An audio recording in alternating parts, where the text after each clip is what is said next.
दोस्तों सुजलॉन एनर्जी की बात करें तो यहाँ पे बहुत बड़ी अपडेट निकल के आ रही है। सुजलॉन एनर्जी के सीईओ जेपी चलसानी ने बहुत बड़ा बयान दिया है कंपनी के फ्यूचर प्लान को लेकर। किस तरह से कंपनी आगे बढ़ेगी, अपने बिजनेस को लेकर क्या फैसले किए, सारी जानकारी यहाँ पे शेयर की है। अब जैसे कि आपको पता ही होगा कि सुजलॉन एनर्जी पिछले 4-5 सालों से बहुत बेहतर करने लगा है।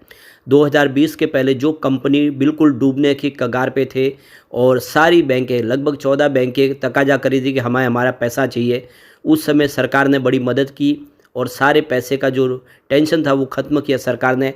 2 पावर फाइनेंस कंपनियों ने वो सारा पैसा चुकाया और उसके बाद में सुजलॉन का जो आप देखें जो टाइम है वो बदला और सुजलॉन ने अपने आप को कर्ज मुक्त कर लिया। और आप देख सकते हो कि अब लगातार नई एडवांस टेक्नोलॉजी के दम पे मार्केट में अपनी पोजीशन को और मजबूत बनाए हुए है। ऐसे में क्या है आगे की संभावना और सुजलॉन क्या अपनी पुरानी हाई जो थी उसको वापस प्राप्त कर पाएगा, जानेंगे इस वीडियो के माध्यम से। लेकिन फ्रेंड्स उससे पहले अगर आप पहली बार हमारे चैनल पे आए तो चैनल को सब्सक्राइब कर दीजिए, एक बेल आइकॉन दबा दीजिए ताकि जब भी नया वीडियो बने पहला नोटिफिकेशन आपको मिले। वीडियो पसंद आए तो लाइक से ज़रूर कीजिए। चलो फ्रेंड्स वीडियो स्टार्ट करते हैं। मैं हूँ आपका दोस्त एस बी दवे और हमारे अपने चैनल ऑनलाइन कमाई में आपका बहुत बहुत स्वागत है। तो सबसे पहले आज निफ्टी एनर्जी की बात कर ले। आज निफ्टी एनर्जी ने बहुत ही शानदार दौड़ लगाई है, 31,729 के स्तर पे आ चुका है और आप देख सकते हो कि 630 पॉइंट की ज़बरदस्त तेज़ी, 2.03% दौड़ा निफ्टी एनर्जी। अब आप देख रहे हैं कि पिछले 2 दिनों से बाज़ार में फिर से माहौल बदल चुका है और रिटेल इन्वेस्टरों का साथ मिला है डीआई को, जिसकी वजह से एफआई की बिकवाली यहाँ पे कुछ कर नहीं पा रही है और एफआई बिकवाली अभी भी जारी है। लेकिन रिटेल इन्वेस्टर का जो कॉन्फिडेंस है थोड़ा लौट के आया है, जिसकी वजह से बाज़ार में एक अच्छी तेज़ी की संभावना बनने लगी है। अब सुजलॉन एनर्जी की बात करें तो यहाँ पे 51.90 पर आज क्लोजिंग थी, जहाँ पे 0.80% की तेज़ी थी। यानी सुजलॉन ने कोई खास बेहतर प्रदर्शन नहीं किया जिस हिसाब से एनर्जी सेक्टर दौड़ा। अब यहाँ पे जो बड़ी अपडेट निकल के आ रही है, बाधाओं के बावजूद 2030 तक क्लीन एनर्जी के लक्ष्य को पूरा करने के लिए हम तैयार है। सुजलॉन एनर्जी के सीईओ का ये बड़ा बयान निकल कर आया है।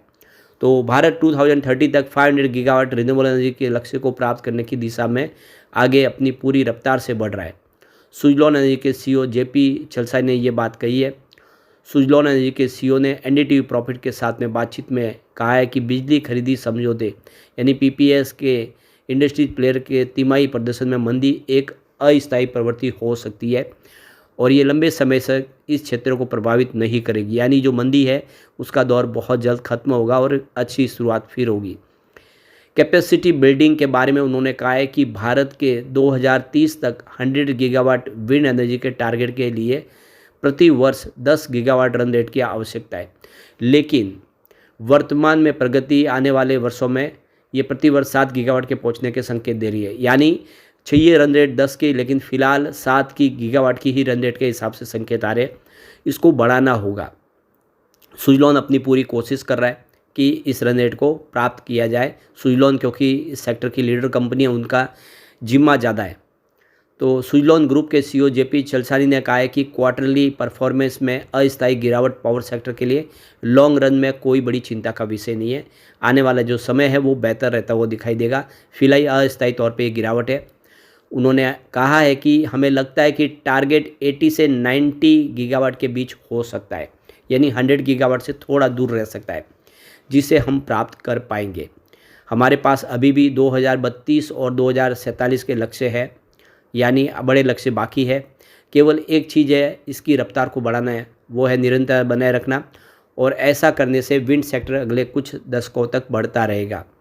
मुझे इस बारे में कोई संदेह नहीं, क्योंकि देश को बिजली की ज़रूरत है और ऐसे में सभी सेक्टर अपना योगदान यहाँ पे देंगे, तभी जाके उस बिजली की ज़रूरत को पूरा किया जा सकता है। इलेक्ट्रिसिटी कंजम्पशन लगातार बढ़ेगा।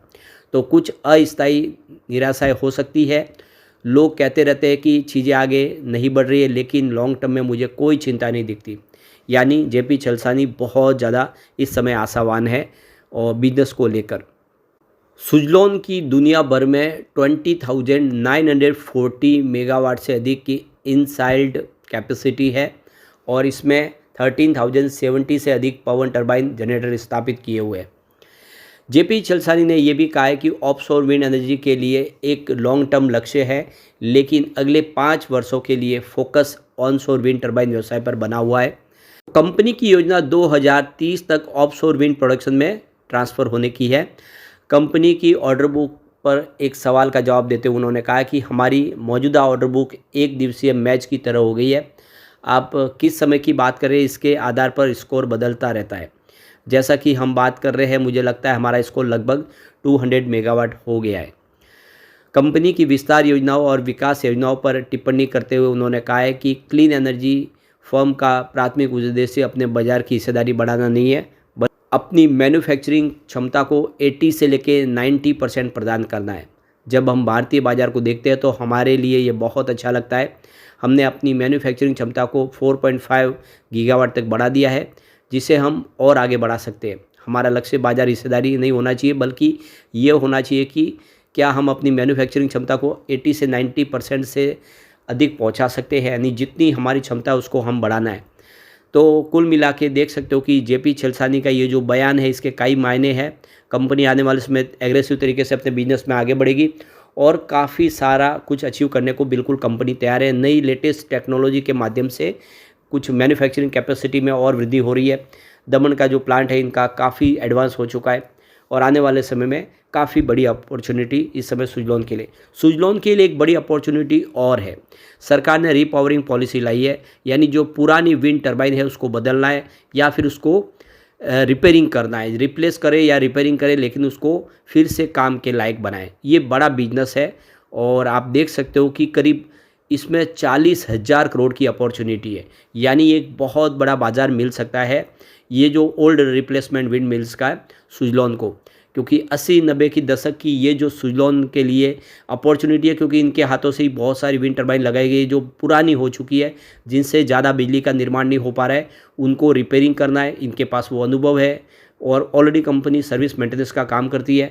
ऐसे में ये जो एक 40,000 करोड़ का इन्वेस्टमेंट का जो बड़ा एक आप देखें एक मौका है, ये सुजलॉन के लिए गेम चेंजर साबित हो सकता है और सुजलॉन इसके लिए आने वाले समय इसका पूरा फ़ायदा उठा सकता है। तो देख सकते हो कि करीब गुजरात और तमिलनाडु में बहुत सारे ऐसे प्रोजेक्ट हैं जो काफ़ी पुराने हो चुके हैं, जिनसे बिजली का निर्माण नहीं हो रहा है। तो ये आने वाले समय में उनको रिपेयरिंग किए जा सकते हैं, उनके टरबाइन या ब्लेड बदले जा सकते हैं।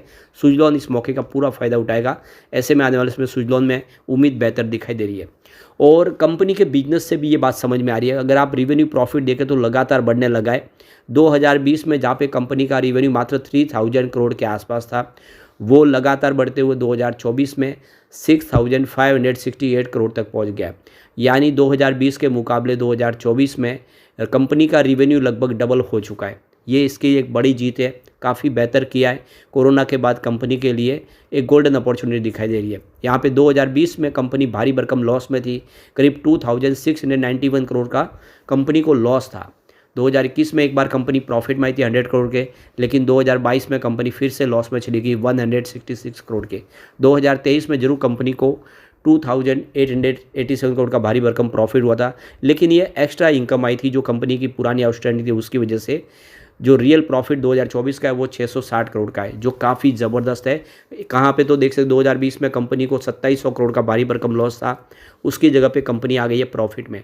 तो आने वाला समय सुजलॉन के लिए बेहतर होगा और सुजलॉन आने वाले समय मौके का फ़ायदा उठा के चौका मारने को बिल्कुल तैयार है। लेकिन फ्रेंड्स, कोई भी इन्वेस्टमेंट करने से पहले अपने फाइनेंशियल एडवाइज़र से एडवाइस ले ले या अपना खुद का रिसर्च करें, क्योंकि मैंने वीडियो आपके एजुकेशनल पर्पज़ के लिए ही बनाए। वीडियो पसंद आए तो लाइक से जरूर कीजिए और चैनल को सब्सक्राइब कर दीजिए। Thank you friends.